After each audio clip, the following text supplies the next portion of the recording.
Overall structure of the text, let's just read it, see kind of basic ideas that we're seeing as we read. Works of moral philosophy, such as Plato's Republic or Aristotle's Nicomachean Ethics, are partly concerned with how to live a morally good life. But philosopher Jonathan Barnes argues that works that present a method of living such a life without also supplying a motive are inherently useful only to those already wishing to be morally good. So it's kind of getting off, but we're talking about something's usefulness. It's kind of getting complicated. Those with no desire for moral goodness will not choose to follow their rules. So that part after the dash is kind of a simpler version of what comes before it. However, words that mean but really stand out to me. However, some works of moral philosophy attempt to describe what constitutes a morally good life while also proposing reasons for living one. So it has to do with being moral and also like what methods or ways you're going to be moral. So let's not worry about that. Let's just look at A. Let's look at the choices. It provides a characterization about a field of thought by noting. So, okay, characterization about a field of thought is so vague and empty that it's easy to prove, right? A characterization is giving an opinion on something, and a field of thought is moral philosophy. Fine, that's easy. So that all checks out. By noting two works in it, yes, it does, right? Plato and Aristotle. So check so far. And then details a way in which some works in that field are more comprehensive than others. So I've taught this question a bunch to my students, and people don't know what comprehensive means. Comprehensive means just something like thorough, right? It's complete. Comprehend, right? You should know that word. Comprehend is to understand something. If you comprehend this passage, you understand it. So if something is comprehensive, it's complete. It's understanding it all. So that word is, I think, to me, a fairly basic SAT word. It's a high school word. You got another word.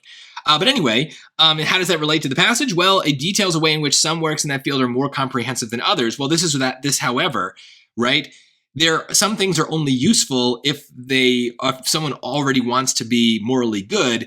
But then some other works attempt to describe what constitutes morally good life while also proposing reasons for living one. So it's trying to explain why you should be good, even if you don't already believe that you should be good. So it is more comprehensive, right? It has an also. It has something else that the others don't have. So this seems provable. I'm not certain about it, mostly because I do feel like this is a topic where, like, you know, it's possible I'm misreading something. It's kind of a complex passage, but let's look at the other choices and see if we can do some proof of those.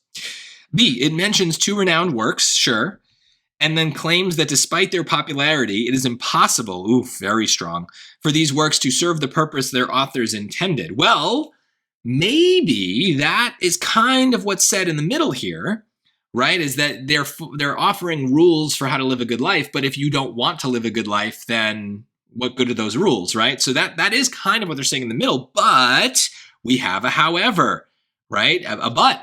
And so they're flipping it. And they're saying that it is possible. Some of these works, maybe not the two mentioned, but some of these philosophical works do explain not only how to, what constitutes a good life, but also the reasons you might want to live one. So it's not impossible for them to serve that purpose. It's just some maybe serve it better than others, which gets back to why A looked pretty good before. Some are more comprehensive than others. So that one word, impossible, is really it. That word completely ruins that choice for me. So don't bother asking what if it said something different, because it wouldn't, right? The whole point of the SAT is they're trying to slip these words like impossible in there so that you don't notice them, but you have to notice them. It's so strong. It's so limiting. It's a word that kind of implies the idea of necessity. Something must be a certain way, or in this case, cannot be a certain way. That's bad. C, it summarizes the history of a field of thought by discussing two works. Well, it discusses two works, sure, but does it summarize the history of the field? Absolutely not. So I'm already done with this choice, but we'll finish it.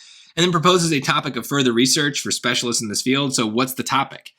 The topic is moral goodness, but it's not further research. It's what they're just talking about. It's not something like, hey, we should learn more about this. That it's just literally what they're talking about in the passage. It's something that plenty of people have written about in all sorts of ways. So it's not a further research thing.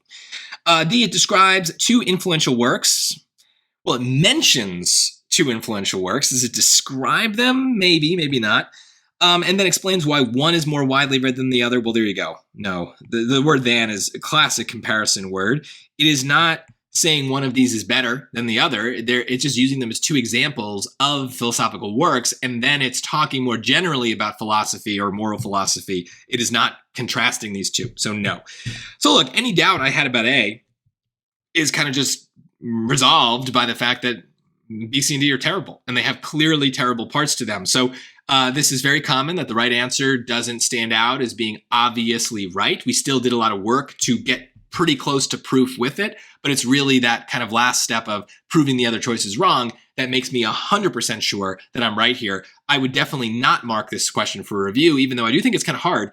I would have no doubt about the answer. So that's our goal, is we might not be 100% sure that we understand what we read, but we can still be 100% sure, or pretty darn close to and confident in our answers, right? So that's kind of the goal. Is remember, you don't need to understand everything you read.